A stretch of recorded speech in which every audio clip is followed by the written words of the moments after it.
जो सभ्यता जितनी पुरानी है उसके बारे में बात करने में उतने ही किस्से कहानियां भी सुनने को मिलती है।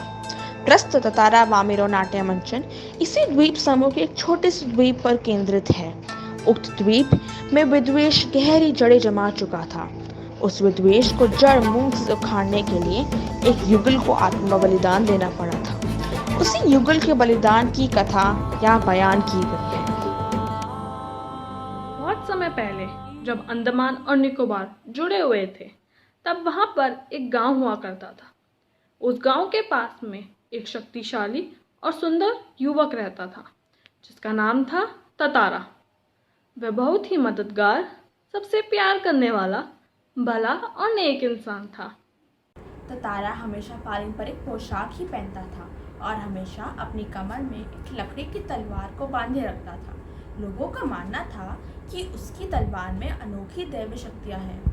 ततारा कभी भी अपनी तलवार को अपने से अलग नहीं करता था और किसी के सामने उसे प्रयोग में नहीं लाता था।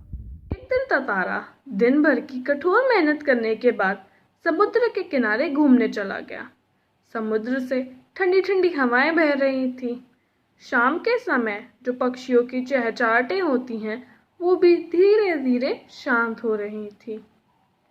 अपने ही ख्यालों में खोया हुआ ततारा समुद्री बालू पर बैठ गया और डूबते सूरज की आखिरी किरणों को पानी में देखने लगा, जो कि बहुत ही रंग बिरंगी लग रही थी। तभी उसे एक मधुर संगीत सुनाई दिया। आजकल पाँव ज़मीन पर नहीं पड़ते। ये इतनी मधुर आवाज किसकी है? आखिरकार ततारा की नजर उस युवती पर पड़ी। वह युवती ये नहीं जानती थी कि कोई उसे बिना कुछ बोले बस उसे देखता ही जा रहा है। अचानक एक ऊंची लहर उठी और उसे भिगोकर चली गई। उस हड़बड़ाहट में युवती गाना भूल गई। ततारा ने विनम्रतापूर्वक पूछा, तुमने अचानक से इतना सुरीला और अच्छा गायन अधूरा क्यों छोड़ दिया? पहले तुम बताओ कि तुम कौन हो, मुझे इस तरह क्यों देख रहे हो और ये अनुचित सवाल पूछने का क्या कारण है? ततारा ने फिर पूछा, तुमने अचानक से इतना मधुर गीत अधूरा क्यों छोड़ दिया? गीत पूरा करो। वामिरो चिढ़कर बोली, ये तो मेरे प्रश्न का उत्तर नहीं है। सच बताओ, कौन हो तुम? लपाटी गांव में तो तुम्हें पहले कभी नहीं देखा। उसने पुनः विनय की, तुमने गायन क्यों रोक दिया? गाओ ना। धीरता की हद है। मैं तब से परिचय पूछ रही हूँ, तुम एक ही राग अलाप रहे हो। गीत गाओ, आखिर क्यों? ततारा को मानो कुछ होश आया।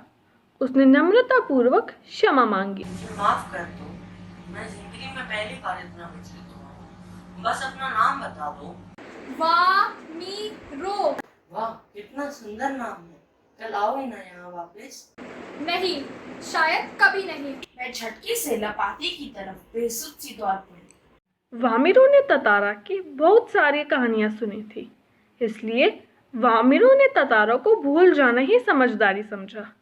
परंतु ये आसान नहीं था, क्योंकि ततारा उसकी आंखों के सामने बार बार आने लगा। ततारा वामिरो अब हर रोज मिलने लगे।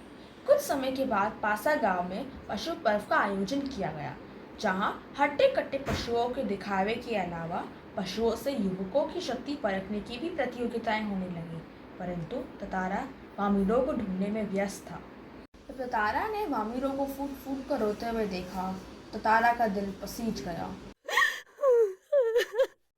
यह तो कुछ भी नहीं था। गांव वाले तक ततारा के विरोध में बोलने लगे थे।